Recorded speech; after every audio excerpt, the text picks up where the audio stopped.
Well, welcome everybody, and welcome Steve Chandler to today's episode. It's a pleasure to have you here. Thank you, David. Yeah, so for those of you that don't know Steve Chandler, Steve is what is commonly referred to as the Godfather of Coaching. And he's certainly someone that's had a lot of influence on my coaching business and my coaching career. And I discovered Steve probably 8 or 9 years ago. And the thing that I really liked about what his messages were all around is it was just so relatable to business. And Steve's got a immense background in all kinds of business related activities, corporate training, a multitude of things, as well as coaching. But I really thought that a lot of the themes just played in so well to what the challenges are in the hotel world when it comes to leadership and when it comes to dealing with people. So welcome, Steve. Thank you, David. I really appreciate being here. Yeah, it's great. And why don't you tell us how many books you've written? Well, I lost track. It's a little bit over 30, I believe. That's awesome. And I think the thing that's so incredible about that, beyond the sheer volume, is that you didn't write your first book until you were in your early 50s. Yes, I was a late, what my father used to call a late bloomer. He was hopefully labeling me as a late bloomer because he didn't see much blooming for the first 30 some years. Yeah, well, you wouldn't be the only one that would be called a late bloomer, so I can relate. I remember one of the first titles that I listened to that really, set me back in my seat, or when I was walking and listening to you, was agreements versus expectations. And in the hotel world, you know, in America, or North America, we love to say we run on Duncan, but we don't. We run on expectations. Everybody has king size expectations, and just tell me a bit about sort of the language around the expectations and what it, how it lands with people versus making agreements. Right. Well, most of my early work was with corporate people. I did group coaching for leadership teams and management groups, and we worked on communication. And what really separated the great leaders, the ones who had a lot of buy-in, a lot of loyalty, great relationships with the people who reported to them, was they were doing more coaching and less bossing. And fundamental to that was they they were learning not to lead by expectation. When people have nothing but expectations of other people, they're either going to be disappointed in those people, people will let them down, people will disappoint them, and then they'll have to confront those people and try to boss them into performing better. Or else people will live up to those expectations, and then they expect that anyway. So there's only neutral and negative interaction with other people when you have expectations. And the other thing is, people don't enjoy living up to other people's expectations in personal life, in relationships, in parenting, and people don't like trying to live up to their leader or manager or parent or spouse. They don't enjoy trying to live up to other people's expectations all day, especially when they're not even clear on what they are. A lot of Mhm. people I found in organizations were being called in and called out and confronted or written up for not living up to a certain expectation that we have of them. And they weren't even clear that that was what was expected because there had been no agreement ahead of time. Yeah.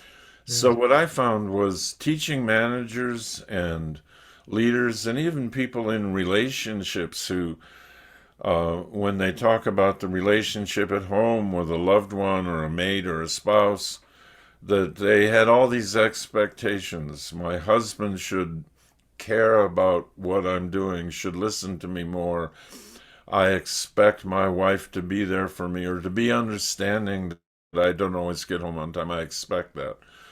And so it became a life of disappointment and correction. And what we did to solve that miserable state of affairs was to put in a system in companies and leadership teams and personal, when I was coaching a leader personally, that if they wanted something to occur that wasn't occurring, rather than tell that person, I expect you to be on time or I expect you to get that report in by Friday, they would say, can we get an agreement together that I can count on that report on Friday? And are you willing to commit to that and have that be a committed agreement with each other? And then the other person would have a chance to say, well, that's hard for me because I don't get the data I need from the accounting department on time all the time. And then the leader can say, if I can get that fixed for you, would you be willing to agree to have the report in on Friday and have it be something I can count on and you can agree to, and we both know will happen. And that way the two people get to work it out and finally agree. People are much happier with keeping a co-created agreement than they are trying to live up to someone's expectation. Even at home, Yeah. my wife expects me to pick up my socks, and uh, I I was clueless. I had a blind spot. I just thought, oh, I didn't realize that I leave them there, and that that's a problem for you. So can we agree that when you take them off, you'll put them in the laundry chute or in the drawer or wherever? Yeah, I'll agree to that. That's a lot more collaborative and a lot because it respects both people. It's a co-creation. Yeah. And also it's proven to be a lot more effective. That when leaders lead by agreement, they get results that are much higher when they lead by expectation and then they procrastinate confronting someone who is not living up to their expectations because that's going to be a difficult conversation and they don't want to do it. So they Right. keep putting that off. But if I'm calling you in to check out how our agreement is doing, it doesn't seem to be working. That's an easier conversation because now I'm not making the other person wrong. I am questioning why is our agreement not holding up? What's the missing piece here that you and I together need to fix? Yeah. And that's an easier conversation to have. It includes both people. And it eliminates people taking things personally and me procrastinating on holding people accountable for what I want them to be doing and that they've already agreed to do. Yeah. I find too that you know, when you take the agreement apart, you can, it's almost like a formula. If there are not two parts on both sides, it's not a real agreement.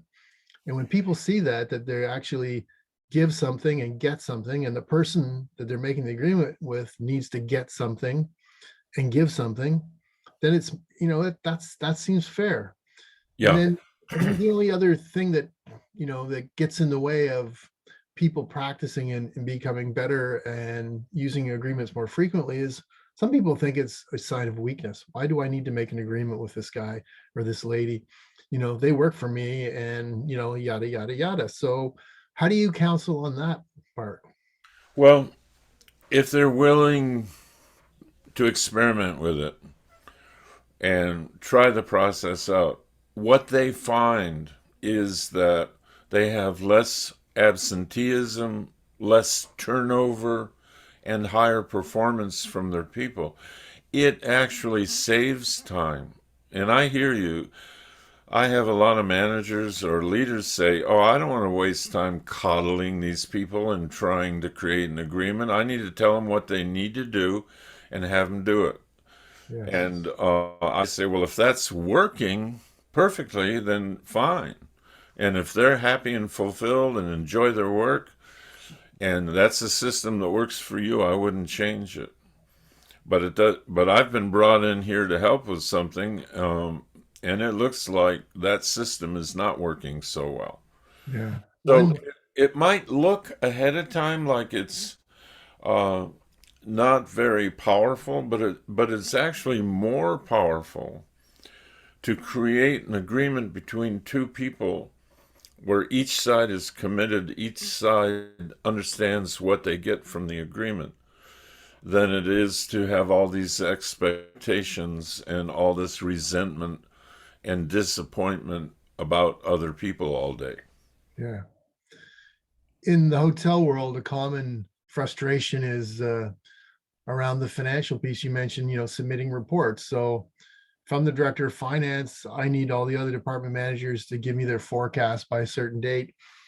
And inevitably they're late or they're not complete or whatever. But these people at the end of the day, they don't report to the controller, they report to the GM. So, I don't really have the same kind of ability to um, have direct interactions with these people that I would my own employees. So creating that agreement with that manager who's on the same level as you that doesn't report to you is so powerful, Yes.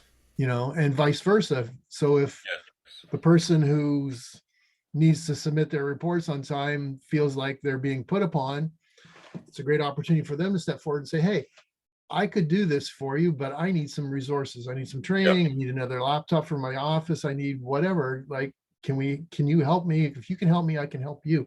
That's really what works. Yes. Absolutely. Breaking down those barriers. Yeah. So I want to switch gears. I want to roller skate into another room. And it's kind of a similar theme in a way, but um, you call it the how to versus the want to. And again, when I heard that for the first time, at that time, my daughter had just moved to San Francisco and she'd finished university. She was living with us. And for the life of us, my wife and I, we couldn't get her to keep her room clean. And when you made the comparison that you would never send somebody on a course or buy them a book on how to clean the room because they know how to, and what's missing is wanting to. Yeah. That's just so powerful. So in leadership inside of businesses, how does the want to really, how do you crank it up? How do you get that fire burning? Well, I think the important thing, if I'm helping someone else, coaching someone else, is I want them to be aware of the difference between the want to and the how to. So usually it's the want to that's missing. So if I say to you, um, David, I don't know how to get that report to you on time, or I don't know how to lose weight, or I don't know how to keep my office organized, or I don't know how to talk to a customer when they're angry. Um, the people will always say that the how to, I don't know how to do this, is missing. But if they really wanted to, they would do it. If I said, I know you don't like to talk to an upset customer, but I'll give you $1,000 every time you do. They couldn't wait to talk to upset customers, and they would talk to them and say, yeah, I can see you're upset, and let me help you with that. And so what's missing is the want to. And so once I see that, especially with me, is I tell myself, oh, I don't know how to find resources for this, or I don't know how to recruit good people, or I don't know how to interview. Well, do you want to interview well? Yes, I do. Well, who would you talk to that could show you how to do that? Well, I guess I have a friend over there who does interviewing. I guess I could talk to him. Well, that would be great. Why don't you give that a try? And also, there's Google that can tell. I can ask any question like, "How do I find a good millennial to do my IT work?" If you just put that in Google, you'll come up with 1,000 articles from Forbes and Inc. and the best way to find new people and how to recruit a millennial. And so the how-to in the world is never really what's missing. What's missing is the want to. And once I see that, uh, I can bypass a thought that crosses my screen that says, I don't know how to do this. Well, do you want to? If you wanted to badly enough, you would find out how to. You can always find out the how to. That's never really what's missing. Yeah. The parallel in the hotel universe around the numbers is I don't know how to read the P&L. I don't know how to do my forecast, and I don't know what all this stuff means. And I hear it from people all the time, and a lot of people hire me to help them figure out the how to. But we quickly discover that there's a block there. They don't really want to, because if Right. they wanted to, they'd already know how. Yeah, that's right. But and part of that is the coaching discovery and helping them see that they're holding themselves back, and they kind of know it, and they're willing to step into it. Then things start to magically happen. That's Very right. powerful. Yeah, I had a client who was an inventor, and she had invented three or four things. And she said, I've got these inventions, ideas in a drawer. I've been sitting on them for years. I just don't know how to get a patent, and I don't know how to make sure they're protected. And I said, well, fortunately, you've come to the right place because I know how to do that. And she said, oh, I'm so glad I hired you as a coach. And meanwhile, I was typing into Google. We were doing a phone thing. I was typing into Google, how do I get my invention patented? And there was an article that came up, and 6 steps you have to take. You send this to the Library of Congress, you do that. And so it came up, and I said, are you ready to write this down? And she said, yes. I said, step number one, you send it to the Library of Congress. She said, hold on, talk slower. This is brilliant. I've been waiting for this for 2 years. And I later told her, I just looked it up. And she was embarrassed. And she said, what's wrong with me? I said, there's nothing wrong with you, but this is a great case history on knowing the difference between really wanting to get these protected and patented and telling yourself, I don't know how to do it. That uncovers because it's so easy to find the how to, it uncovers the fact that you just never really wanted to, and that's fine. There are things I don't want to do. I don't want to learn Greek, and but I don't walk around saying the reason I don't speak Greek is I don't know how to speak Greek. Right. No, I've never desired to learn. And when you can get that sorted out, you're less of a victim in life, and you're more Mhm. in control of doing what it is you want to do because you want to do it. Yeah. For a lot of financial leaders, the controllers in their businesses, that's a big challenge, in the sense that, you know, um, a lot of people don't want to do accounting. A lot of people don't want to do their forecasts, their budgets. They don't want to submit their accruals, all these things. And they make up a story around this, that they don't want to do it, and that they don't Yeah, know how to do it. And what they need to do then is turn that around and go, okay, well, if I wanted to be more effective, what would I do? Um, exactly. and that backs into one of your other brilliant um, ideas, and that's the whole idea that there's never a solution to something. It's the whole idea that something can just be a little bit better, or 2% better. If I wanted something to be 2% better, what would I do? Right. That's the that's what we call in our coaching program doing the doable. And what's doable? So I don't want to become fit overnight and be a gym rat and go to the gym twice a day and become a physical fitness freak and lift weights. Well, could you move your body a little more each day? Could you just do a little bit more?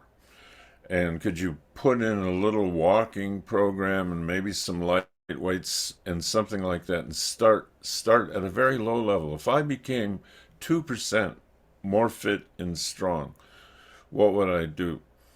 And always start there. Don't think I'm going to go from looking like John Candy to looking like The Rock. Right. That's what I'm doing, because that's too big a jump for the mind to take. So if I want to learn how to read a P&L, I'm imagining now I have to become an accounting genius and I was never good at math, and now I have to become uh, some kind of business wizard. No, I can Google how to read a P&L, and they will show me some simple guidelines on how to read a P&L. Or I can ask an accountant in my company, could you give me some coaching on how to read a P&L? And if it were me, I would say, talk to me like I'm 9 years old, because Hmm. I don't do this stuff. People are glad to help and glad to teach you the how to. And I just want to get a little better at this. Yeah, and when you repeat that question to yourself and say, okay, well, if I want to get 2% better and I can come up with 5 different ways to get a little bit better, then all of a Yeah. sudden you've got some meaningful activity happening. And it's just like learning how to play golf. You're not going to go out and you know shoot a under par or par round the first time you ever go golfing. It just doesn't work Right. that way. But for a lot of people, when it comes to the numbers, whether they're leading the charge with the numbers or whether they're trying to figure out how to do the numbers in their department, they have this idea that it should be there, and that there's people who just naturally know how to do this as well, Yes, which is absolutely. not the case. Everybody needs to learn. Exactly. Um, and that backs into another one of your concepts, the testing versus trusting. And I love that one because it's all of these things tie together into a picture of leadership that basically says, you know, I can do this if I just give myself enough room to be open-minded and learn. Yeah. Yeah, I would have leaders say, I guess I'll just have to trust that creating agreements is going to save me time and raise performance levels, raise morale. I guess I'll just have to trust that. And I would say, please don't trust it, test it, give it a trial, do an experiment, see if it works for you. Be willing, be open to the possibility. You don't have to believe in it working, just be open to the possibility that this will work better, and give it a test, and then let reality teach you whether it's worthwhile. You don't have to trust ahead of time that something's going to work out. Yeah, and it takes a lot of the weight off too, because people are very concerned about how they show up and what they look like. And if you can give them the idea that they're a scientist and they're doing an experiment, and maybe it will work and maybe it won't, and maybe you'll learn something that'll help you figure out how to make it work. um, it gets them out of the whole idea that they're stuck. Yeah, that's exactly right. You hit on a really important point, and that is a fascination and obsession with how I'm going to look versus how do I serve people? How do I serve the person who wants this report on time? How do I serve this person? How do I serve my company? How do I serve the mission? How do I serve my own career? By telling everybody that's not my job and I don't know how to do it? Or do I serve them by admitting I don't know how and asking for help and learning how? That would be a greater service to someone. And this focus on self versus service and action activity is what holds people back. They are self-conscious, they are trapped inside uh, an illusion of a permanent personality that they have. Oh, I'm not that kind of person. I'm not a detail person. I'm not this kind of person. And so they're wedded to a fixed identity that just isn't true. All the new studies in neuroscience and neuroplasticity prove that the brain, by practicing a new habit, actually changes. And so things that people believe they're not good at, or they don't, it's not part of their personality to have a meeting with someone. I'm not a people person. I don't want to talk to the other departments. I just want to expect them to do their job.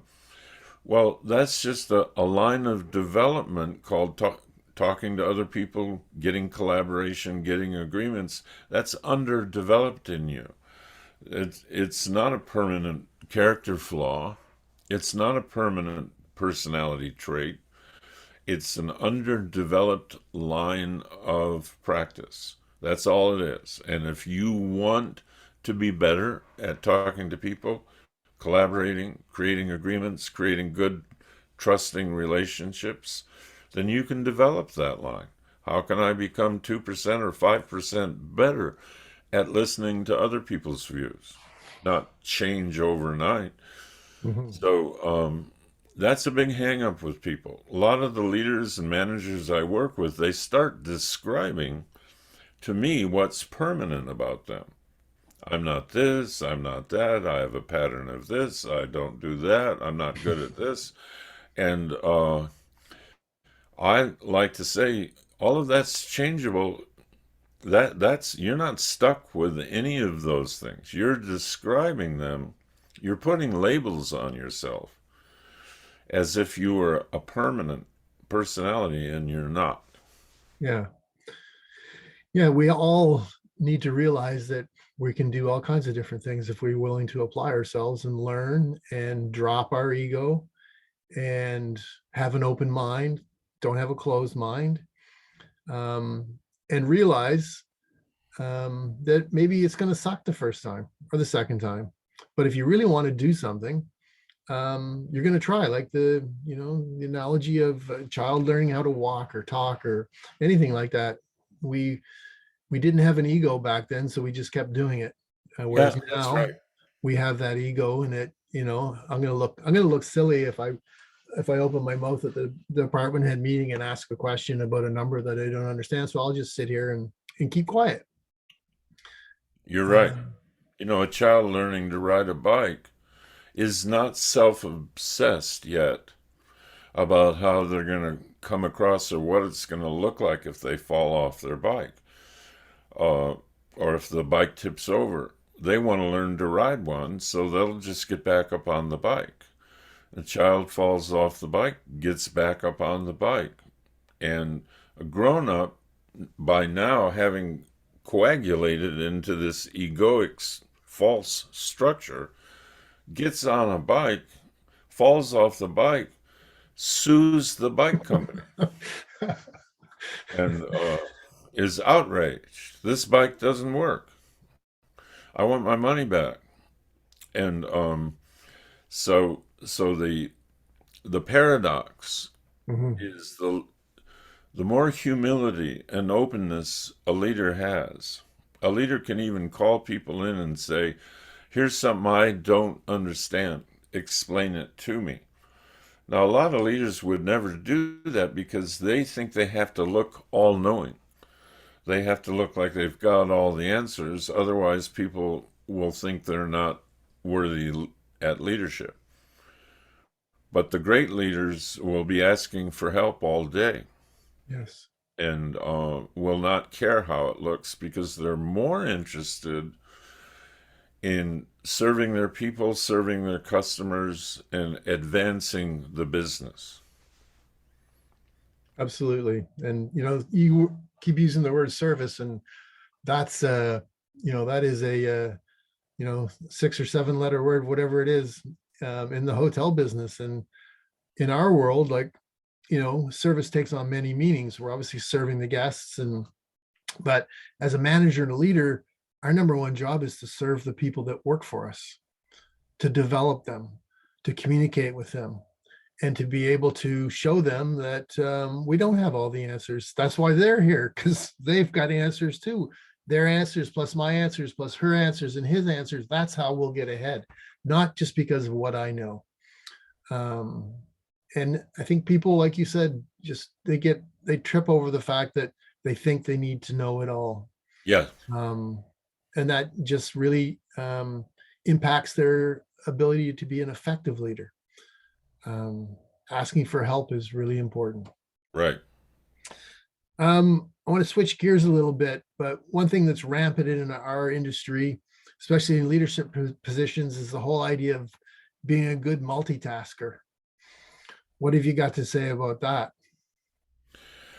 Well, um, multitasking means that you're going to sacrifice the quality of what you're doing.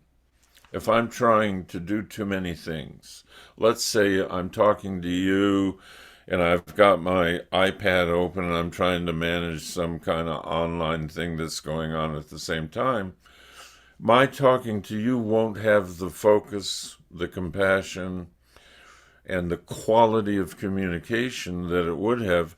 And my managing this online process will also have more mistakes in it. And so neither of these multitasked tasks is being done with full focus. So now I have to go back and apologize to these people and fix it. And then I have to suffer from hearing from you that I looked distracted on the call, and I'm not going to send it out to my hotel people because they expect a guest to be a little more focused. And so now I've made a mess of this and I made a mess of that. So tomorrow I've got even more things to multitask, to fix what I didn't complete yesterday, and to fix and to apologize to you and ask if we can have a do-over, and I promise I won't be distracted next time. And so multitasking is not a great idea. I want to focus on what I'm doing at the time as if it were the only thing in my whole world, and that takes practice.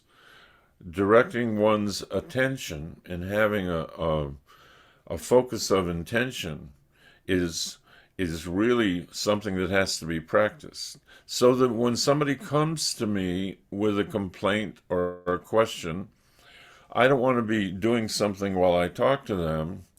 I want to shut down what I'm doing and really talk to them so that we get complete and they feel listened to. Because if I only half talk to them, they go off and they tell their coworkers he didn't even want to hear it, or he didn't understand me, or he wasn't even listening, or he was only partially listening. I got a sense he didn't really want to meet with me. A lot of times people are meeting, so-called have an important meeting with you. I really want to hear you, but they keep checking their phone and looking. Hang on a second, it's my son, and hang on, I'm and so they're making a mess of this and they're making a mess of that. Yeah. You mentioned in that audio when we talk about, bringing multitasking to an end, that the people get confused because they think they can do more than one thing at the same time. And, you know, having a shower and having a breakthrough thought is an example of the opposite of kind of multitasking, because you have different parts of your brain working at the same time, versus actually having the ability to think about completely different things at the same time. So what do you have to say about that? Yeah, when you're in solitude and when you're in silence, you're taking a shower. A lot of times, people in business would tell me, My best ideas come to me in the shower, or my best ideas come when I'm on vacation. I'm sitting on the beach and I get an idea of how we can change our company in a certain way, or how we can treat guests differently without greater expenditure of time and effort. And I jot it down. So that shows you that the more time when you can just give yourself a break and be in solitude and reboot, rejuvenate, that's great for the brain, because then the brain, the higher level of intelligence, the right brain, can send creative ideas to the left. But if you're trying to occupy your brain with doing things all day, no silence, no solitude, then your brain is distracted, overworked, and the quality of what you do goes down.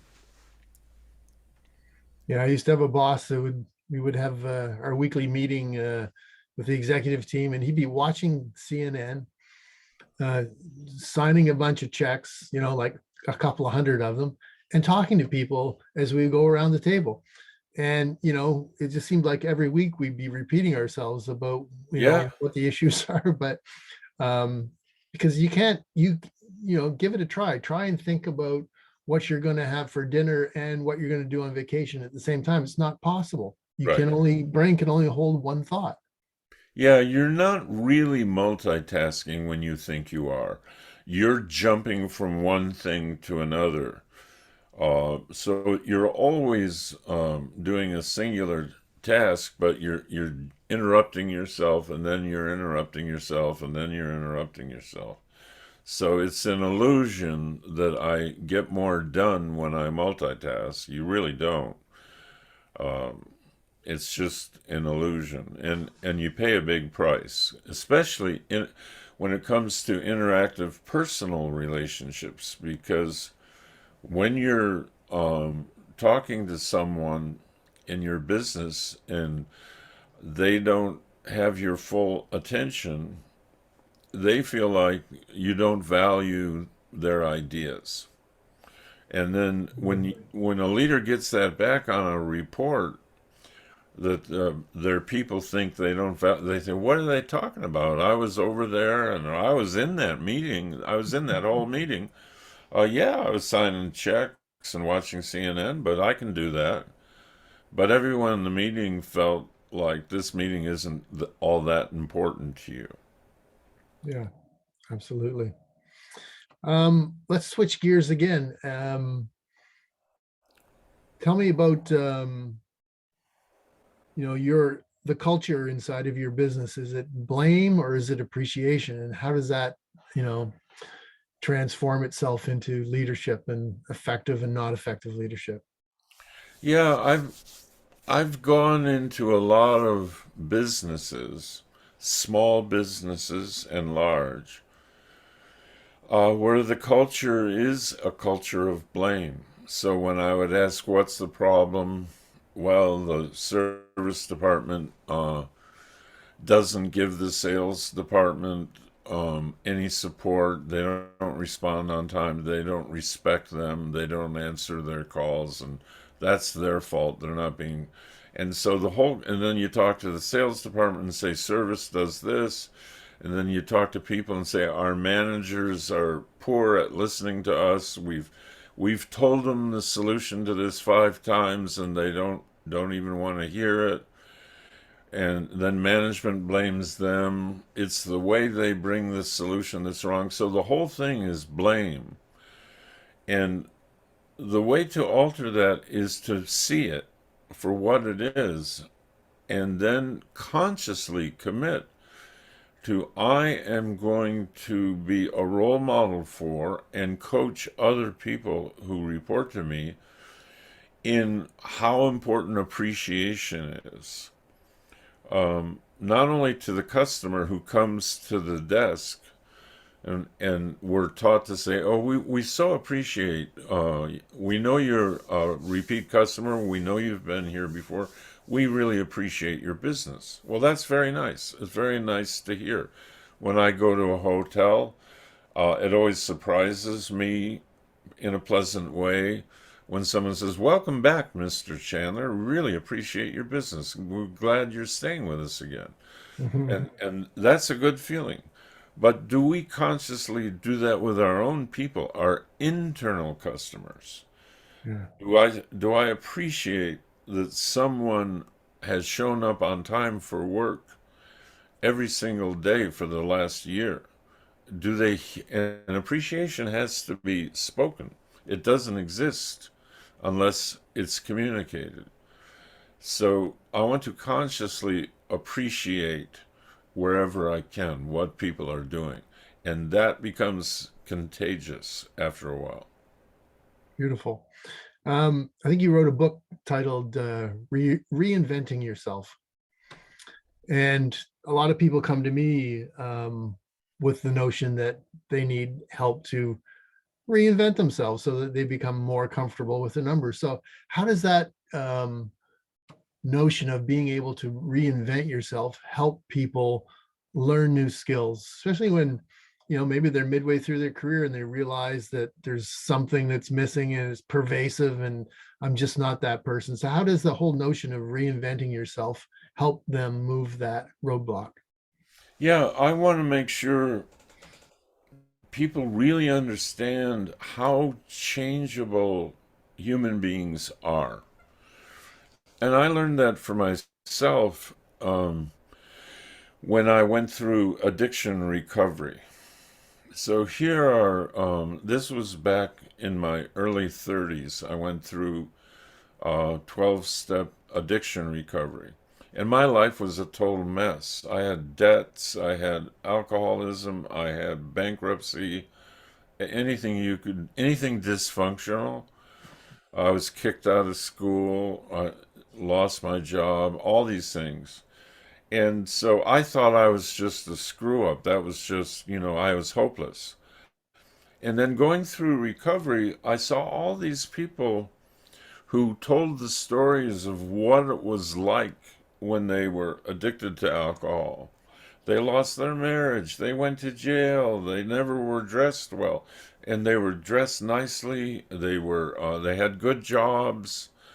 Their lives, they were different. They said, "I used to be a cynic. I used to be a pessimist, and right now, people tell me they love talking to me because I'm so optimistic." And I saw how profoundly people change and how profoundly I changed once I got rid of the addiction and began going in a completely different direction into psychology and philosophy and optimism and spirituality. And the people I would meet who knew me back when would just be startled. They say, "You're just not the same person." So I want, and I wasn't. So I want people to see that I'm coaching. Yeah, you want to reinvent yourself. Um, it's more than doable. It happens all the time.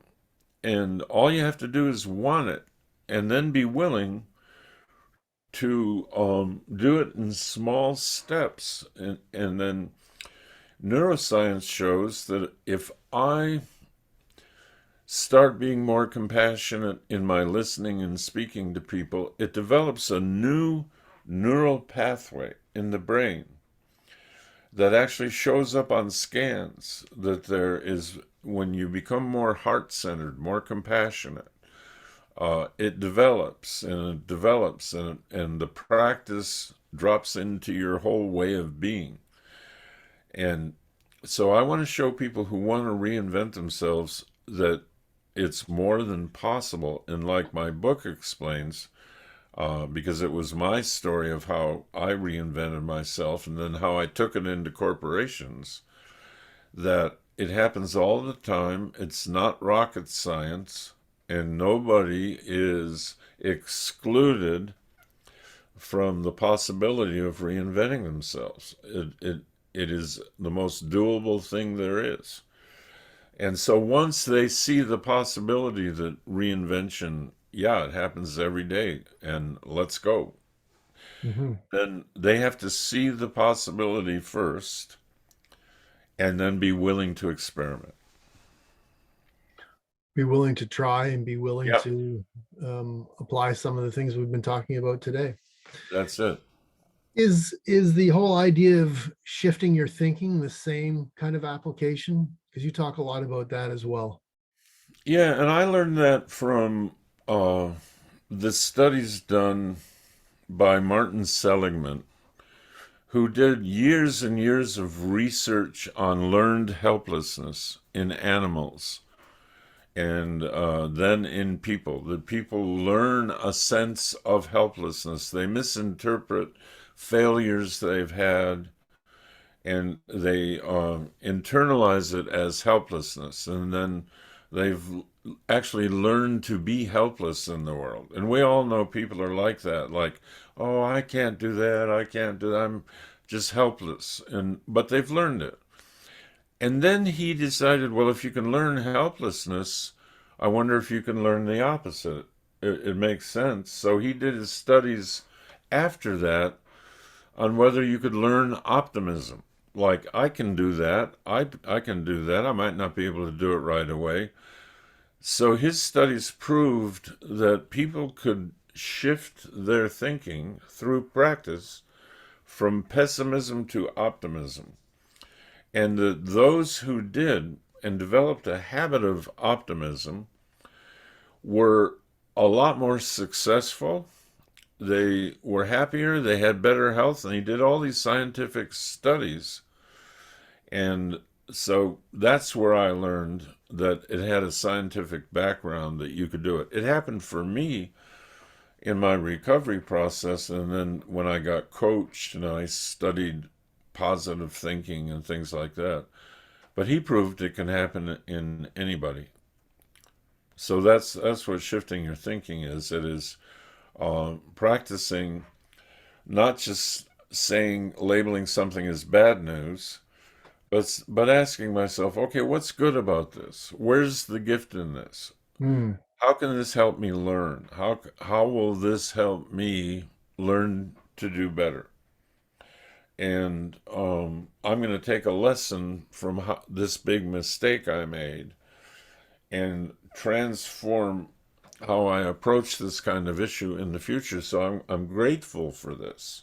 This is part of the learning process instead of this was horrible, it was a bad mistake, I'm real embarrassed, and that's the end of that. Yeah, beautiful.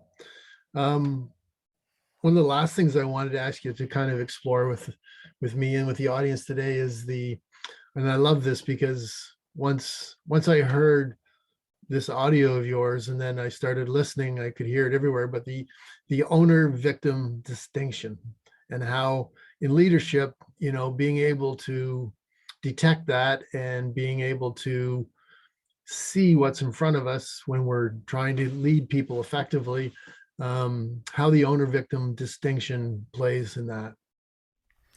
Yeah,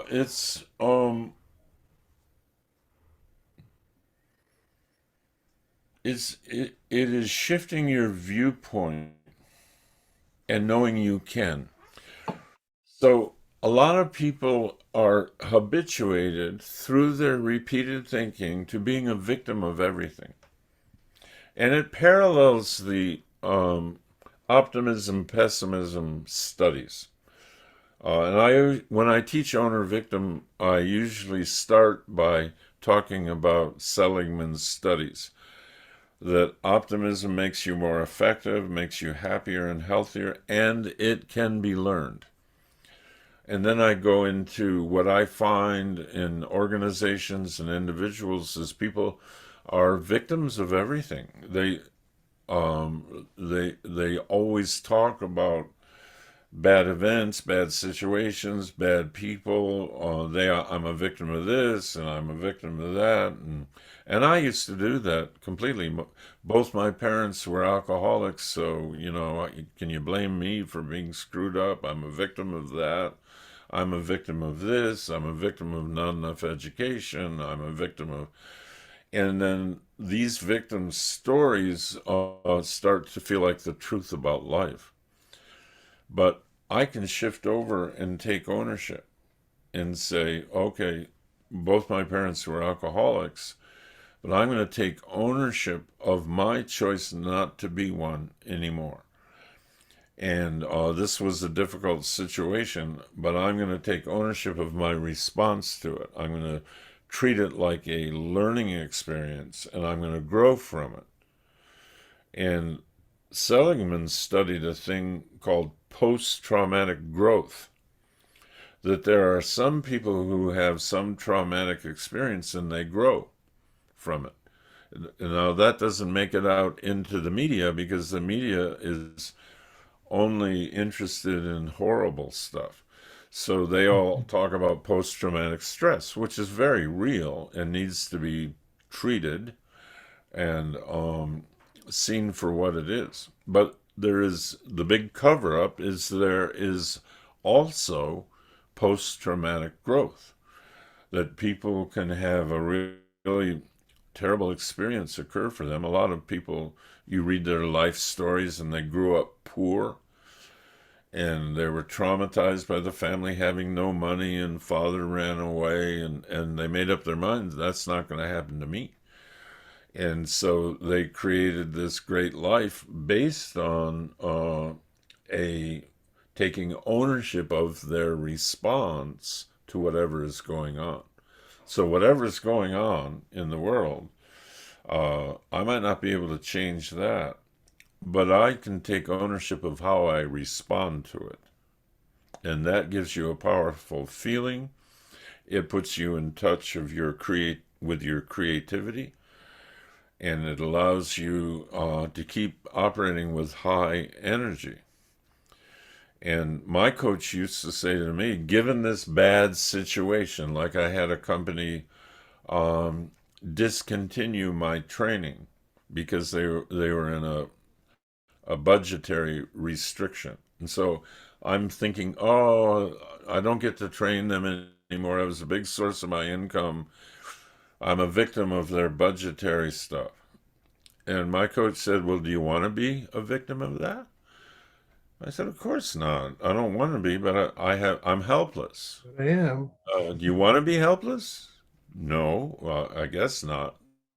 So he coached me on going back into that company and talking to them and saying, my training is, I'd like to offer the possibility that my training is something you'll want to keep during these budgetary times because it will keep morale up where you want it. You don't want to lose morale over the fact that you're putting a restriction on promotion and you're not paying for this anymore. And so the company said, yes, you're right. Come on back in. Now, that won't always happen, but it's an example of taking ownership of what's going on, of my response to what's going on, versus just being an automatic, helpless victim no matter what happens. And when you have someone that, say they're on your team or it's a lateral relationship, and you see that they're being a victim, um, how can you help them without, appearing like you're, um, cold or heartless? Yeah, so I want to make sure I establish rapport first before I don't want to just label them. You're being a victim. Right? That doesn't work. I want to say I get how you feel. I've been there. That is a bad situation. I understand that. Are you open to the possibility of responding differently? Because I've found with the coaching I've gotten or whatever that I don't have to surrender to these bad situations. There might be a more creative response here. Are you open to that possibility? And if they're too locked into their victim stories, they don't, a lot of victim habit people don't want to give that up right away. That they get a lot of sympathy for it. They at the dinner table on Thanksgiving, everyone, oh, poor you, your company let you go, poor you, your wife ran away, and their victim stories get them a lot of attention. So they don't want to give it up right away. But if I'm in a work situation and I want to help somebody not live there, I want to see if they're open to the possibility. And then I want to do what I can to support them in seeing what an ownership approach could be and how it might work. I remember earlier in my career, I used to, worked with a variety of different people and teams, but I always used to think that some people are just stuck in their ways and that's just the way they are. But when I heard your audio on the owner victim distinction and how to listen for the different words that people use, and that I should do this rather than I will do this, and on down the ladder, it really helped me see that, okay, well, I'm dealing with a different situation here. I need to be a little more creative in my response. And like you say, it's about asking them what they're willing to try, Yeah, and helping them see that the situation might be really challenging, but it's certainly not hopeless. There are things you can do. Do you want to try some things? Um, and I think you've, like you say in your audio, that being a victim is really just a habit. it is. And when we can show people that there's ways to break that habit, little by little, I think it gives them hope too. Yes, absolutely. And that's what people want more than anything. Um, any other thoughts, Steve, on leadership in the year 2022? I think leadership is evolving and it's getting closer to the profession of coaching. More and more leaders have coaches and they learn through being coached how to coach their own people rather than the older ways, the hierarchical, I'm your boss, I'm the boss and you're not, so go do it. Yeah, And with millennials and younger, that approach doesn't work. It might have worked back in the 40s, more of a military thing, like you take your orders and you follow them. Everyone had the good Protestant work ethic, and but now with diversity and youth and all that, people have to be worked with individually in a more collaborative way. And that's not necessarily bad news because you can get some really great work out of people today. People really yeah. want to do a great job if they're appreciated for it and if their stresses and troubles are really listened to and understood. Well, certainly in the hospitality industry, after COVID, it's a big wake up call how we look after our people and how we treat them. And our industry's in a major crisis when it comes to finding and retaining talent. And the one thing that everybody can do is some of the things that we've talked about today, because they don't cost any extra. They don't require any capital approval. They just require people to be more thoughtful and to really look at their own leadership and how they're treating the people that they work with and how are they serving them, and developing them. Because at the end of the day, leadership is all about communicating the vision and developing the people. But Steve, I really want to thank you for your conversation today and your insights and thoughts. It's been really, really helpful. And how can people get a hold of you? SteveChandler.com. Excellent. You've got a website. Yeah, Excellent. Well, listen, I really appreciate it. I really appreciate all the work you do, and it's great having spent the last hour with you. And I really hope our viewers reach out, but also really appreciate your lessons and go grab some of those books, because there's some absolutely amazing stuff that people can use to not only better themselves, but better the way they lead their teams more effectively. Thank you. thank you, David. Thank you. And Okay. thanks for all the good work you do in the world. Appreciate it. Thanks, Steve.